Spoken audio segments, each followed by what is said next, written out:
Friends, welcome to our channel. Latest updates కోసం friends ఛానల్ని subscribe చేసుకోండి ఫ్రెండ్స్. అండ్ పక్కనే ఉన్న బెల్ ఐకాన్ని క్లిక్ చేసి ఆల్ ఆప్షన్ని సెలెక్ట్ చేసేయండి. ఇక పల్లవి చాలా తెలివితేటలతో ముసలి కన్నీళ్లు కారుస్తూ పార్వతి కాళ్ళ మీద పడిపోయి నన్ను క్షమించండి అత్తయ్య అని ఒకటే బోరున ఏడుస్తూనే ఉంటుంది. ఇప్పుడు ఏమైందమ్మా పల్లవి అని అనటంతో, నేను మిమ్మల్ని ఇబ్బంది పెట్టడమే కాదు అత్తయ్య, అనవసరంగా అక్షయ్ బావగారి చేత కూడా క్షమాపణ చెప్పించుకున్నాను. అక్షయ్ బావగారు నిజానికి చాలా మంచివాళ్ళు. ఇప్పటికిప్పుడు నేను బావగారి కాళ్ళ దగ్గరికి వెళ్ళి కాళ్ళు పట్టుకొని మరి నాకు సారీ చెప్పాలనిపిస్తుంది అత్తయ్య. మా నాన్నతో కొంచెం ర్యాష్గా మాట్లాడారని ఒక్క బాధే నన్ను అలా మాట్లాడాలి అనేటట్టు చేసింది. నిజానికి బావగారు మీ చేతుల మీదుగా పెరిగారు. కన్నతల్లి కాకపోయినా పెంపకం మీది. బావగారికి గౌరవం, విలువలు, మర్యాదలు అన్నీ తెలుసు. కానీ ఇలా ఎందుకు మారిపోయారో నాకు ఇప్పుడిప్పుడే అర్థమవుతుంది. ఇదంతా కూడా అవని యొక్క ప్లానే అని అనగానే ఒక్కసారిగా పార్వతి షాక్ అయిపోతుంది. అవునత్తయ్య, అవని యొక్క బాధ్యతలన్నీ తన చేతిలోకి వచ్చేసరికి ఎవరికీ తెలియకోకుండా మావయ్య గారితో మాట్లాడి సగం ఆస్తి తన భర్త పేరు మీదకు వచ్చేటట్టు రాయించింది. తిరిగి తనకేమీ తెలియనట్టు నటిస్తుంది.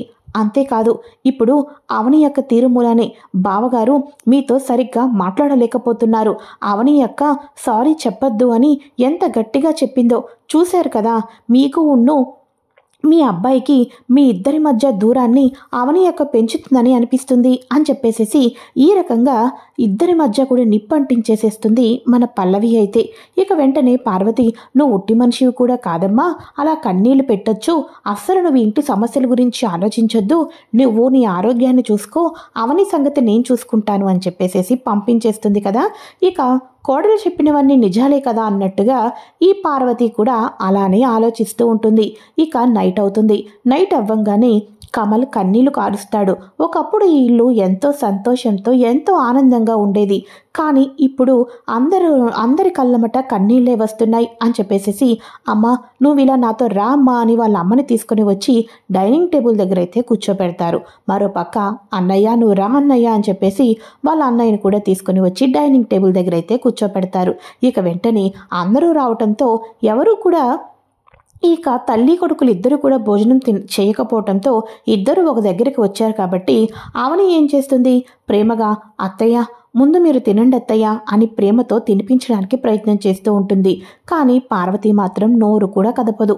మరో పక్క తన భర్తతో, ఏవండి తినండి, తినకోకుండా ఇలా మొండిగా ఉంటే నీరసం వస్తుందండి, రేపు మార్నింగ్ మళ్ళీ ఆఫీస్ వర్క్స్ అని అవని ఇవన్నీ ఉంటాయి, ముందు మీరు తినండి అని చెప్పేసి తినిపిస్తూ ఉంటుంది. అయినప్పటికీ కూడా తినడు. ఇక వెంటనే మన పార్వతి ఆ ప్లేట్ని తాను తీసుకొని, తినరా అక్షయ్ తిను అని చెప్పేసేసి కన్నీళ్లు పెట్టుకుంటూ బాధపడుతూ తినమని అడుగుతూ ఉంటుంటే, ఇక వెంటనే తన తల్లి చేతిలో ముద్ద కాకుండా, తింటాను, నా కారణం చేత ఈ ఇంట్లో వాళ్ళెవరూ పస్తులు ఉండకూడదు, నేను తింటే అమ్మ నాన్న అందరూ తింటారు కాబట్టి నేను తింటాను, మీరు కూడా తినండి అని చెప్పేసేసి ఇక వెంటనే ఆ ప్లేట్ని తన తల్లి చేతిలో నుంచి తన దగ్గర పెట్టుకొని తానే చేత్తో కలుపుకొని తినటంతో పార్వతి ఎంతగానో షాక్ అయిపోతుంది. అప్పుడు పల్లవి అన్నమాట గుర్తొస్తుంది.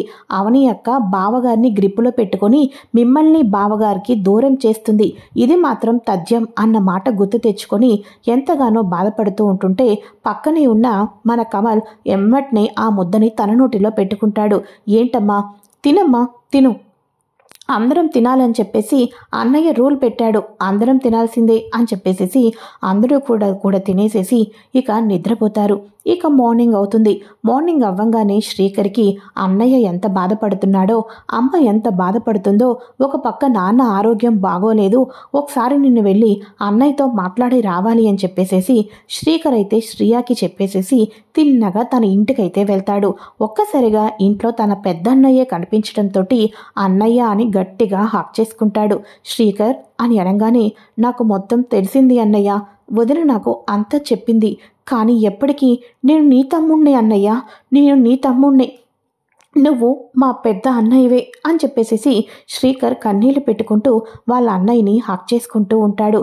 ఇక వెంటనే, అమ్మా నువ్వేమీ బాధపడొద్దమ్మా, అన్నయ్యకి కన్న తల్లి కండా గొప్ప ప్రేమను అందించావు, నీకు అన్నయ్యకి మధ్య ఎటువంటి దూరం అనేది పెరగదమ్మా, ఇక కన్న తల్లి ప్రేమ కన్నా పెంచిన ప్రేమే గొప్పది అని అంటారు. ఇక నువ్వు మా మీద చూపించిన ప్రేమ కన్నా అన్నయ్య మీద చూపించిన ప్రేమే చాలా గొప్పదమ్మా అని శ్రీకర్ వాళ్ళ అమ్మ కూడా చెప్తూ ఉంటాడు. అయితే ఇక వీళ్ళందరూ కూడా ఇలా ఆనందంగా అలానే శ్రీకర్ వచ్చేసిన ఆనందంతో అందరూ అలా చూస్తూ ఉండగా రాజేంద్ర ప్రసాద్ అప్పుడే కాఫీకి కిందకైతే వస్తారు.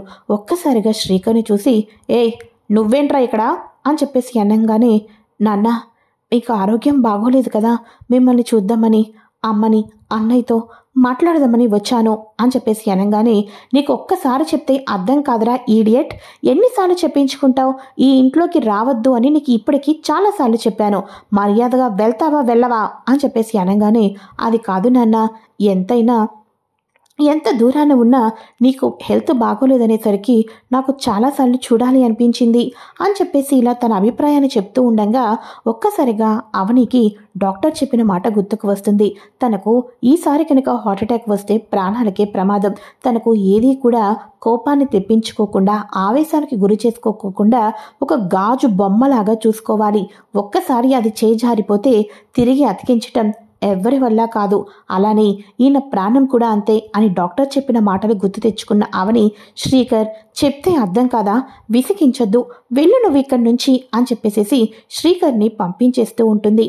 ఇక అలానే గట్టిగా మెడపట్టుకొని కూడా అలా గెంటేస్తూ ఉండగా ఒక్కసారిగా ఎందుకు వెళ్ళాలి నా కొడుకు అని చెప్పేసేసి పార్వతి గట్టిగా నిలదీస్తుంది. ఇక వెంటనే అవని అలానే షాక్ అయిపోతూ చూస్తూ ఉంటుంది.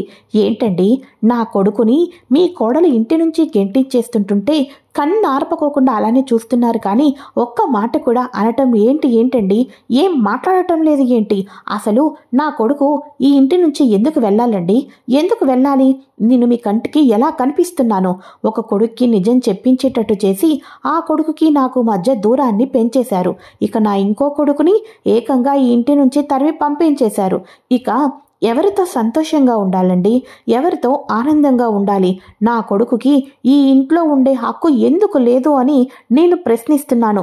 వాడు తండ్రి అని గౌరవం ఇవ్వచ్చు, కానీ నా కళ్ళ ముందే నా కొడుకు తల్లి ప్రేమకి తండ్రి ప్రేమకి అన్నదమ్ముల ప్రేమకు దూరంగా అయిపోయి ఒంటరిగా బ్రతకటం నాడి వల్ల అవుతుందేమో, కానీ నేను నా వల్ల అవటం లేదు. ఇప్పుడు అడుగుతున్నాను, చెప్పండి, ఆడు ఎందుకు ఉండకూడదు అని చెప్పేసేసి గట్టిగానే నిలదీస్తుంది పార్వతి. ఇక వెంటనే మన రాజేంద్ర ప్రసాద్ వాడు ఈ తండ్రి మాటకు కట్టుబడి లేకోకుండా వాడి ఇష్టానికి ప్రవర్తించాడు, ఆ విషయం నీకు తెలీదా అని చెప్పేసేసి నువ్వు మర్యాదగా వెళ్ళరా అని చెప్పేసేసి రాజేంద్ర ప్రసాద్ కూడా అంటూ ఉంటాడు. సరే అయితే వాడు ఒక్కడమే కాదు వెళ్ళటం, వాడితో పాటు నేను కూడా వెళ్తాను. నా కొడుకు సంతోషమే నాకు కావాలి.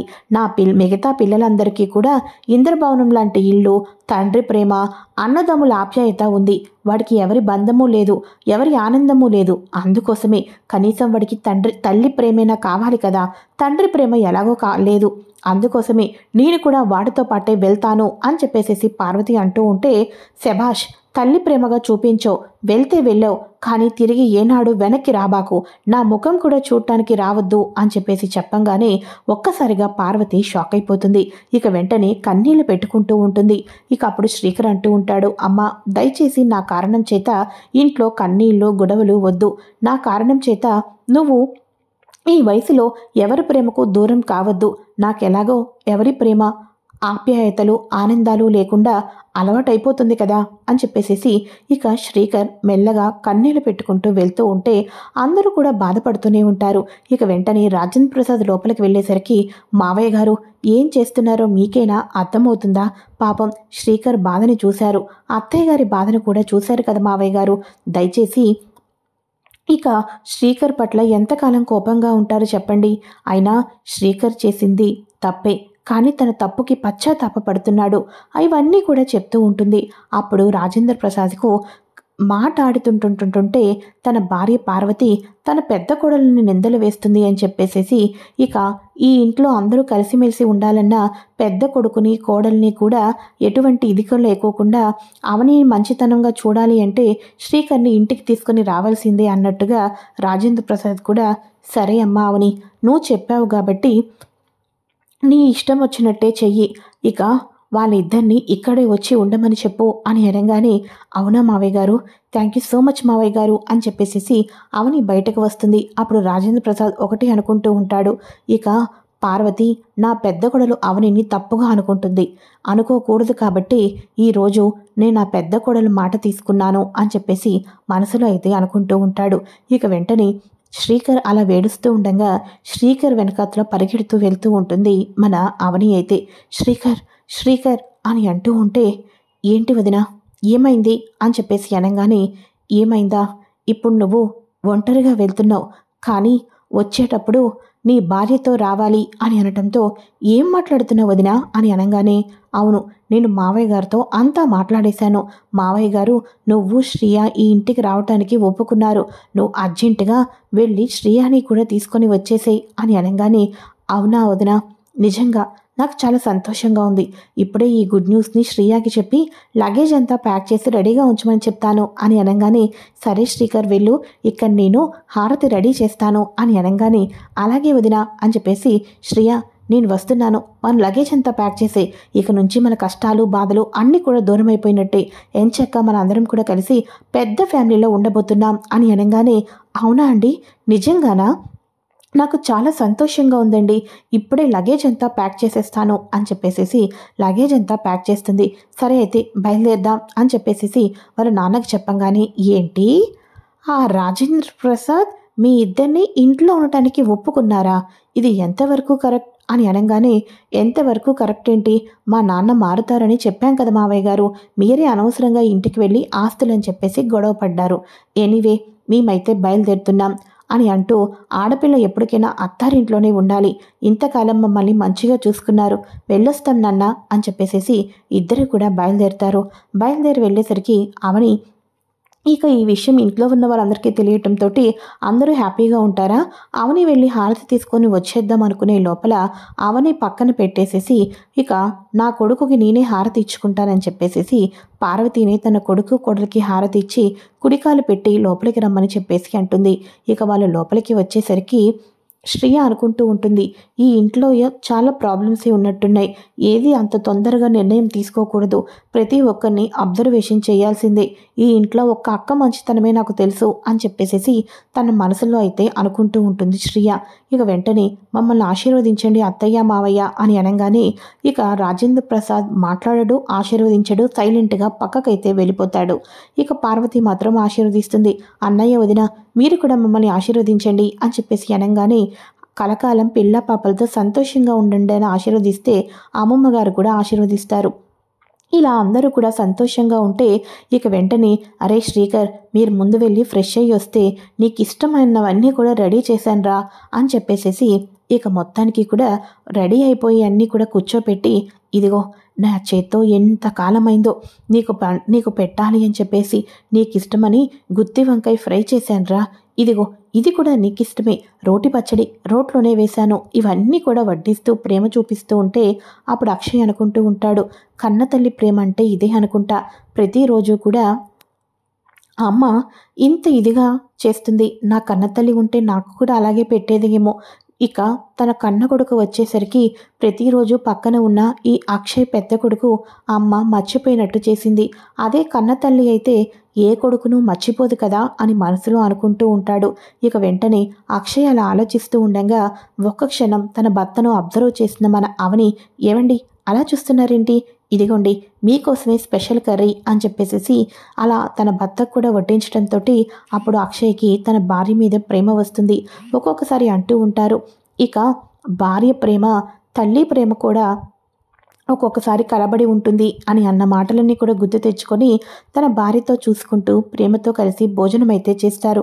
ఇలా అందరూ కూడా కలిసి భోజనం చేసిన తర్వాత, ఇక ఏంటి శ్రీకర్ ఈ ఇంటికి వచ్చేసావు, సంతోషంగా ఉండాలి, ఇంకా ఏంటి ఆలోచిస్తున్నావు అని అనగానే, అంతా ఓకే వదినా, కాకపోతే నాన్న నాతో మాట్లాడటం లేదు, అదొకటే బాధ అని అనగానే, శ్రీకర్ ఒకప్పుడు మావయ్య గారు ఈ ఇంట్లోకి రానివ్వటానికి కూడా ఆలోచించారు, ఇప్పుడు మీ ఇద్దరిని ఇంట్లో కూడా రానిచ్చారు, ఒప్పుకున్నారు, ఇక మాట్లాడడం అంటావా, త్వరలోనే ఒక బాబునో పాపనో నువ్వు ఇచ్చేసావే అనుకో మీ నాన్నగారికి ఉన్న ఆ కోపం కూడా పోతుంది అని చెప్పేసేసి చెప్పంగానే ఇక శ్రేయ శ్రీకర్ ఇద్దరు కూడా నువ్వు ఉన్నావు కాబట్టి నీ సపోర్ట్ కారణం చేతే ఈరోజు మేము ఈ రకంగా ఉన్నాం అని చెప్పేసేసి అవనిని వాళ్ళు హక్ చేసుకుంటూ అవని చేతి పట్టుకుంటూ నాకు చాలా హ్యాపీగా ఉందక్క అని శ్రేయ మాట్లాడుతూ ఉంటుంది. ఓహో వీళ్ళకు ఆరాధ్య దేవత అన్నమాట అవని అక్క. కానీ మీ ఇద్దరి మధ్య కూడా పచ్చగడ్డి వేస్తే బగ్గుమనేటట్టు చెయ్యకపోతే నా పేరు పల్లవి ఎలా అవుతుంది అని చెప్పేసేసి పల్లవి అయితే అనుకుంటూ ఉంటుంది. అయితే ఇక అర్జెంటుగా ఈ విషయాలన్నీ వాళ్ళ నాన్నకు ఫోన్ చేసి చెప్పాలని చెప్పేసేసి నాన్న ఈ ఇంట్లో కొత్త సమస్యలు సృష్టించడానికి నాకు ఒక పెద్ద అవకాశమే వచ్చింది నాన్న అని అనటంతో ఏం బేబీ ఏం మాట్లాడుతున్నావు అని అనగానే ఏంటా శ్రేయ శ్రీకర్ ఈ ఇంటికి వచ్చేశారు. ఇక వాళ్ళిద్దరిని కూడా అడ్డు పెట్టుకొని ఈ ఇంటిని 3 ముక్కలు చేసి ఈ ఇంటి పరువు ప్రతిష్టలు దెబ్బతినేటట్టు ప్లాన్ చేయడంలో మనం ఇక నెంబర్ 1 అవుతాము. ఈ రకంగా తన తండ్రితో మాట్లాడుతూ ఉంటుంది. పాపం ఇదేం చేస్తుందో ఏంటో అని చెప్పేసేసి ఇంట్లో ఉన్న అమ్మమ్మ గారు పల్లవి రూమ్కి అయితే వస్తారు. పల్లవి రూమ్కి వచ్చేసరికి పల్లవి తన ఈ ఇంటికి ఎందుకు వచ్చిందో, తన తెంగరి మూడు తనతో సరిగ్గా మాట్లాడటం లేదని, అవనిని ఎన్నో అత్తయ్యని మధ్య పచ్చగడ్డి వేస్తే బగ్గుమనేటట్టు చేశానని, అమ్మమ్మ గారికి ఎలాగో అవని మీద కోపం ఉంది కాబట్టి అది కూడా నాకు ప్లస్ పాయింట్ అయింది. కానీ ఇప్పుడు అమ్మమ్మకి ఈ శ్రేయ మీద ఎటువంటి కోపం ఉండలేదనుకుంటా. వీళ్ళిద్దరి మధ్య కూడా బచ్చమగ్గ వేస్తే బగ్గుమనేటట్టు చేయాలి. శ్రేయ శ్రీకర్కి వాళ్ళిద్దరూ సంతోషంగా ఉండకూడదు, ఇంట్లో కొత్త ప్రాబ్లమ్స్ని తీసుకొని చేసేటట్టు తప్పకుండా చేస్తాను అని ఈ రకంగా మాట్లాడుతూ ఉండటంతో అమ్మమ్మ గారు పల్లవి ప్రతి మాటను వినేసి ఒక్కసారిగా షాక్ అయితే అయిపోతారు. ఇక పల్లవి వెనక్కి తిరిగి చూసేసరికి అమ్మమ్మ గారు ఏంటే అలా చూస్తున్నావు అని అనగానే ఎప్పుడొచ్చావు అమ్మమ్మ అని అనగానే జస్ట్ ఇప్పుడే వచ్చానే, పల్లవి అని నీ భుజం మీద చేవేద్దాం అనుకున్నాను, నువ్వే వెనక్కి తిరిగావు అని అనగానే అవునా అని చెప్పేసేసి ఏంటి ఇలా వచ్చారు అని అనగానే నా మనవడు నీ తింగరుడు అన్నావు కదా, వాడు అడిగినట్టు ఉన్నాడు, వాడు ట్యాబ్లెట్లు దగ్గరుండి చూసుకునేవాడు, ట్యాబ్లెట్లన్నీ వేసుకుంటున్నావు కదా అని అనగానే వేసుకుంటున్నానమ్మమ్మ అని అనగానే సరే అయితే టైంకి తిని టైంకి ట్యాబ్లెట్లు వేసుకో అని చెప్పేసేసి అమ్మమ్మ అయితే పక్కకు వెళ్ళిపోయి ఇంతకాలం పల్లవి యొక్క నిజస్వరూపాన్ని తెలుసుకోలేకపోయాను. పల్లవి నా కొడుకు మీద పంతంతో ఈ ఇంట్లోకి అడుగు పెట్టిందనమాట. ఈ ఇంటిని 3 ముక్కలు చేసి ఈ ఇంటి మొత్తాన్ని కూడా పరువు ప్రతిష్టలన్నీ దిగజార్చడానికి వచ్చిందనమాట. కానీ ఇప్పుడు ఈ నిజం ఎవరికి చెప్పగలను, ఇప్పుడు నేను ఏం చేయగలను అని చెప్పేసేసి ఇక వెంటనే అప్పటినుంచి అమ్మగారు ఇంతవరకు ఎలా ఉంటారో సేమ్ అలానే ఉండి ఇంట్లో ఉన్న సమస్యలకి రానివ్వకోకుండా పల్లవి ఏం ప్లాన్లు వేయబోతుందా ఈ రకంగా అన్నీ తెలుసుకుంటూ ఉంటారు. ఇది ఫ్రెండ్స్ లేటెస్ట్ ఎపిసోడ్. ఆ నెక్స్ట్ ఎపిసోడ్లో ఆఫీస్కి అక్షయ్ వెళ్తూ ఉండగా తన మేనమామ అయిన దయాకర్ అయితే కనబర్చడం జరుగుతుంది. దయాకర్ తన మావయ్య అని తెలుసుకున్న తర్వాత దయాకర్తో బోలెడు విషయాలైతే మాట్లాడుతూ ఉంటారు. దయాకర్తో కలిసి తన తల్లి పుట్టినూరి కూడా వెళ్ళాలి అని చెప్పేసి ప్లాన్ చేస్తారు. ఆ తర్వాత తన తల్లికి ఒక ఇల్లు ఉంది కాబట్టి ఆ ఇంటికి వెళ్ళి ఆ ఇంట్లో తన తల్లి ఫోటో అవన్నీ కూడా వెతుకుతూ ఉండగా ఒక ఊహించని సంఘటన అయితే జరుగుతుంది. కథలో అతిపెద్ద మలుపు అయితే జరగబోతుంది. ఇక నెక్స్ట్ ఏం జరుగుతుందో కూడా తెలుసుకోవాలి అనుకుంటే ఛానల్ని సబ్స్క్రైబ్ చేసుకొని పక్కనే ఉన్న బెల్ ఐకాన్ని క్లిక్ చేసి ఆల్ ఆప్షన్ని సెలెక్ట్ చేసేయండి. Okay friends, thanks for watching. Bye.